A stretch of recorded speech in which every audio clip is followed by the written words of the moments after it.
Hello everybody, welcome to a video that I've been postponing for a while, but mostly because I wasn't sure how to approach it.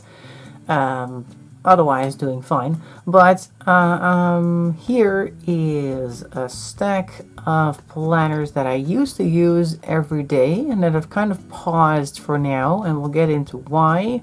But first I want to go through the stack of what I would do every day. So this is the custom planner that I designed earlier this year and have printed somewhere else.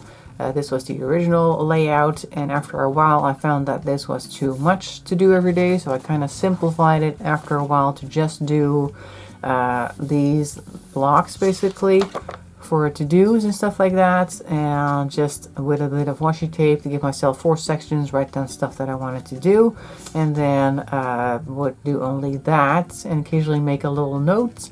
But that was about it. This was all I was doing for like my day-to-day activities and to-do lists and stuff like that. Just a quick note of things that I wanted to get done. So that was easy enough, but I did have to, of course, do this every day. And I was fairly up to date with that. Like the 17th of August is the last time that I did that. But I noticed that in general, I was getting very tired of doing all of this stuff for reasons that I'll get into.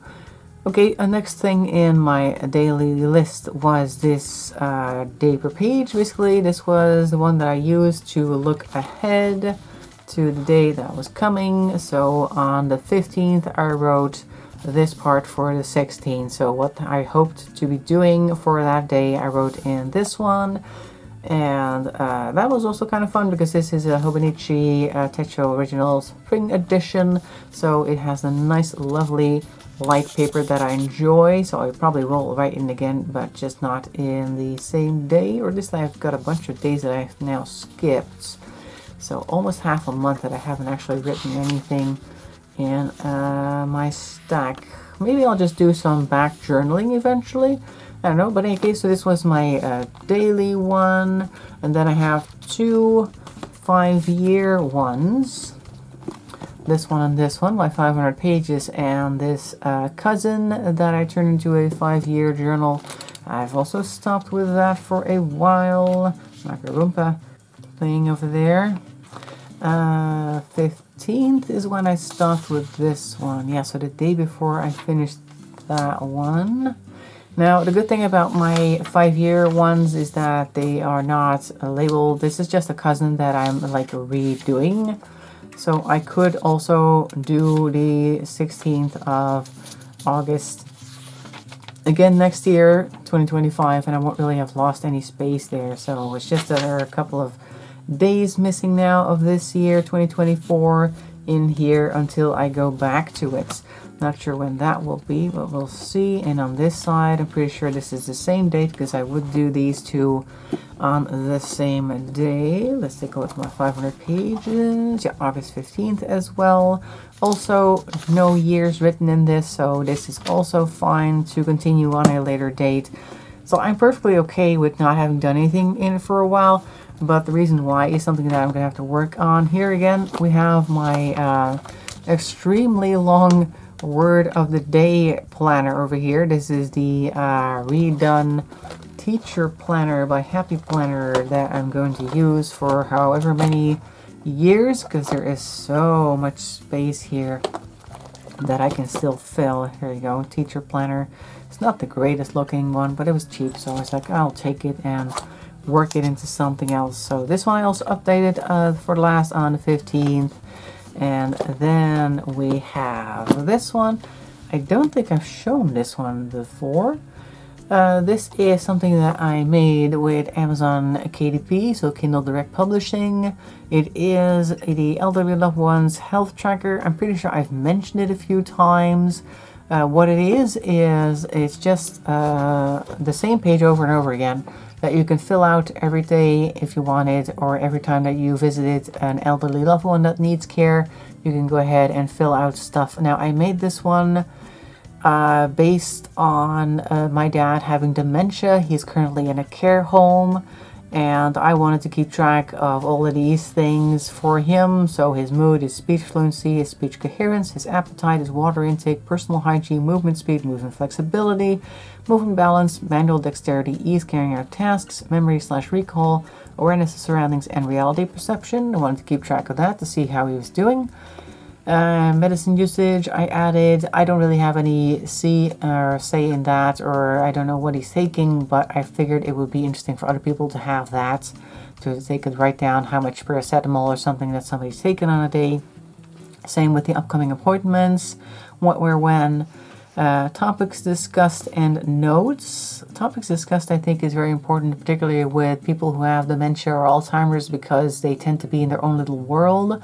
And if your person is talking about how they used to be a knight in shining armor or something, you might want to write that down, so next time that they bring it up, you can go, oh yeah, they talked about that back then. Let's take a look and see what they said, so I can react to that again next time. And of course, notes, just in case you want to write something down, like something unusual happened or something that you want to remember. So I filled that in for the last time, or most recently, I should say. I filled that in on the 12th. Oh, that's for my mom, actually. That's interesting, because usually it's for my dad, but my mom is also not doing great. She's not in a care home, but I'll get into that, because that's also part of the reason why I'm currently no longer doing my stack. Oh, by the way, if you're interested in this, I do have a link in the description, so you can order one off of Amazon if you want it. So let's put them all back on screen. So here's my cousin, 500 pages, and then I guess this one. And you can be in the corner over there. You don't have to be super full and visible. Okay, so here's the stack that I used to do every day. And it used to help me a lot. I used to enjoy that. But I noticed that I was getting a lot less energy. And it's not the fault of this. It's more so the whole situation that I'm currently in. Like job-wise, it's fine. Everything at home is fine. But like I said, my dad is in a care home with dementia, and my mom is not doing great. My mom is not in a care home. She is just super stubborn, even though it's super clear that she needs to get tested for some type of Alzheimer's, because she's been losing the plots more and more. Every time we see her, things are just worse than last time, but she is super in denial. She does not want to take any sort of test or anything like that. But she is stressing us out by constantly asking where her banking information is, and how to do this, how to do that, and my phone's not working like this, can you please help me out with this and that? And, it's just really frustrating. On my dad's side of things, not only is he in a care home with dementia and, of course, deteriorating slowly, he managed to pick up a girlfriend in 2019, and I have serious reasons to suspect that she is a black widow. I don't have any facts. I just have things that I've picked up on her, things that she's actually said about her previous husbands and how they were all sickly old men, and how she managed to, I don't know, weasel her way into their businesses, because most of them were some type of business owner. My dad's not a business owner, but when she met him, he had a very expensive car. He had a Mazda CX-3, I think. It's a 3 or 5. In any case, a very big car that looked very fancy.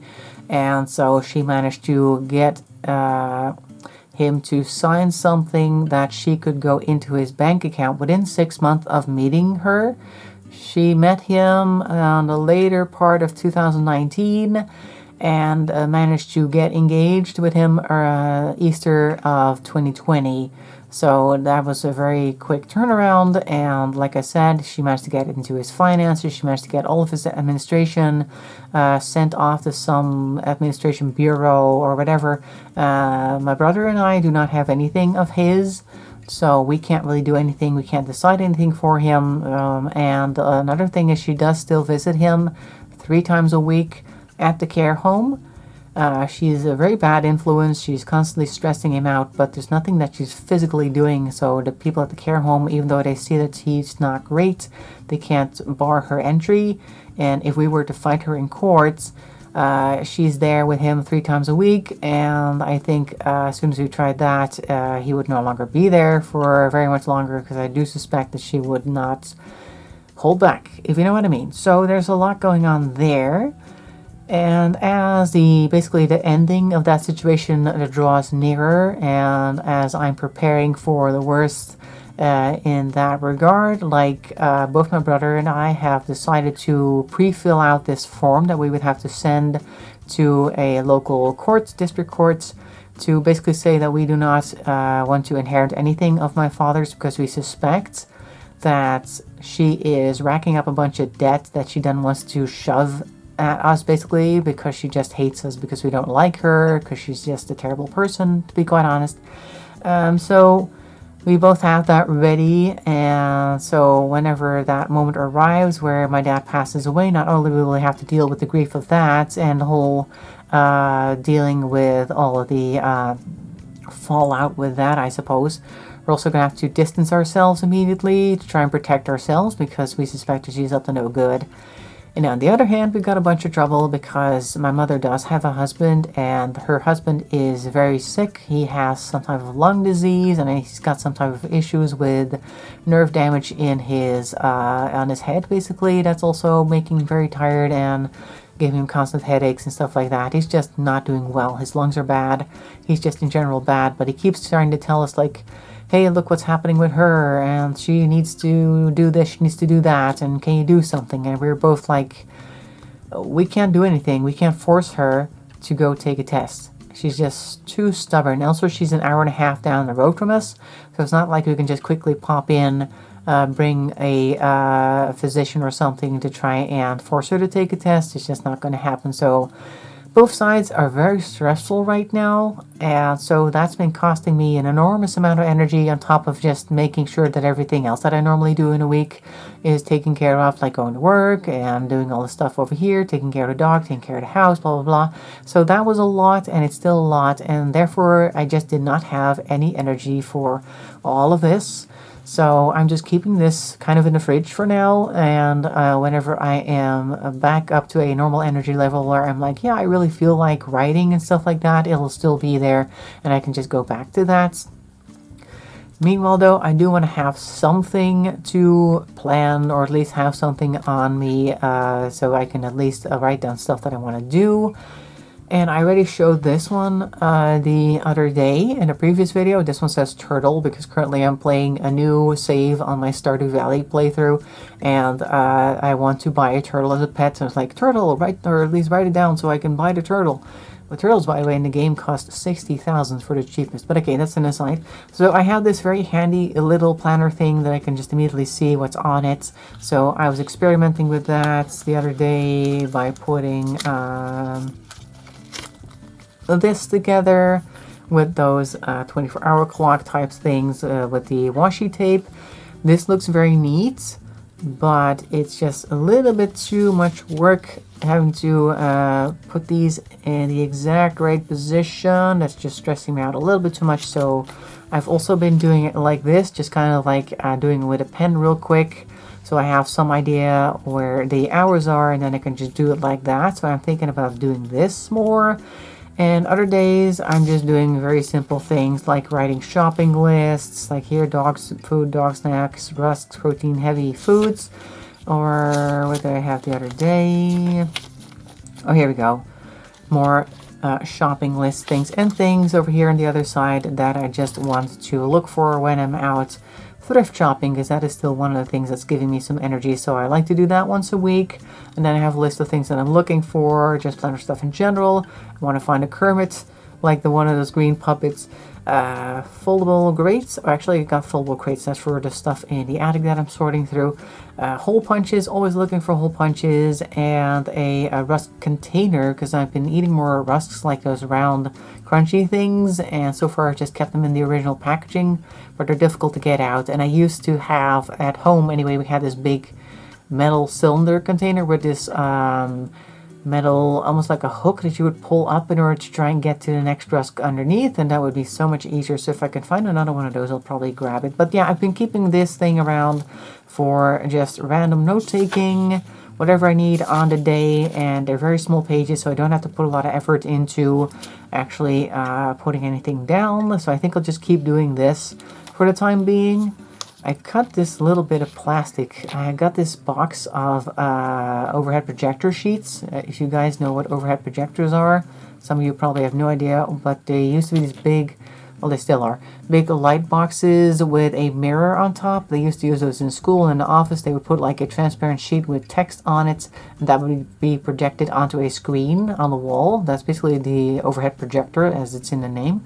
The predecessor to the beamers that most places have overhead to project stuff on the wall.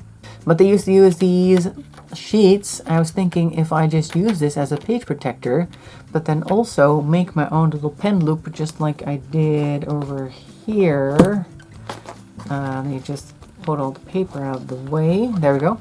This is just duct tape, and I made a little pen loop with that. I was thinking of doing something similar to this transparent page, so I could put a mini pen on here and always have a pen on hand. I think that might be something I'm going to do next.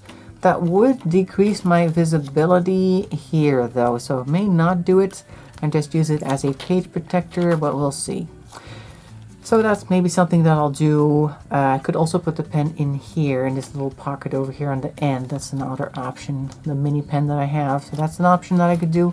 Either way, I'm going to continue to use this thing for the time being because it's quick, easy, low effort, and then I do actually have some bases covered whenever I feel like I need to write something down.